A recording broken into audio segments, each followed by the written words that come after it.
Welcome again guys to my channel. This is Janel Edanyo. At sa video kong ito, ituturo ko po sa inyo kung paano po tayo mag-transfer ng pera from cash wallet to GrabPay wallet.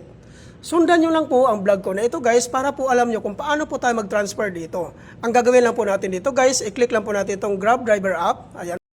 Ngayon po guys, nandito na po tayo ngayon sa dashboard po ng ating Grab Driver app po, no? So dito po sa baba, makikita po natin dito sa baba yung earnings. Click po natin yan ang earnings. So dito naman po guys, sa bandang right side po guys, makikita naman po natin dito ang wallet. So i-click po natin itong wallet po. Ngayon po guys, nandito na po tayo ngayon sa two types of wallets po ni Grab. Nandito po yung GrabPay wallet at saka cash wallet. So ang gagawin po natin dito guys, so which is magta-transfer po tayo ng pera po papunta po sa GrabPay wallet po natin. So i-click lang po natin yung cash wallet po natin. I-click po natin yan.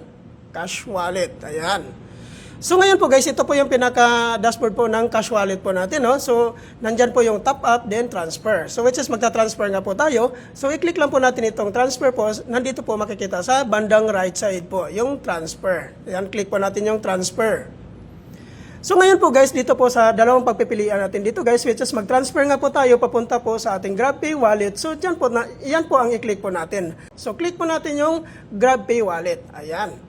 So ngayon po guys, andito na po tayo ngayon guys sa enter amount. So which is maglalagay na po tayong amount dyan kung magkano po yung ita-transfer natin papunta po sa ating GrabPay wallet. So ngayon guys, dito guys, andyan na po, nalagay ko na po yung exact amount na ita-transfer ko. So ngayon, ang gagawin natin dito, which is nakakulay green na nga po yan, i-click na po natin yung continue po, yung kulay green. Ayan, click na natin yan. So dito po guys, nakalagay na po yung ano guys, so yung amount po na ita-transfer ko. So ang gagawin natin dito, i-click lang po natin itong transfer. So ayan po guys, so automatic po guys, as you can see po, automatic transfer successful agad guys. So ganun na po kadali po yung pag-cash out po natin or pag-transfer natin dito. Real time na po kasi dito guys. After dito guys, so i-click po natin itong done.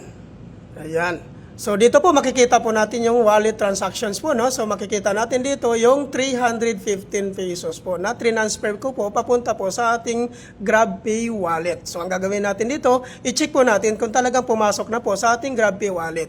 So as you can see po guys, no, nandito na po talaga sa ating GrabPay wallet yung transfer ko na 315 pesos. So bakit ko ba ito dinagdagan ng 15 pesos? Dahil po guys, yung 15 pesos na yun guys, ito po yung i-charge po natin sa pag-transfer po natin from GrabPay wallet to GCash naman.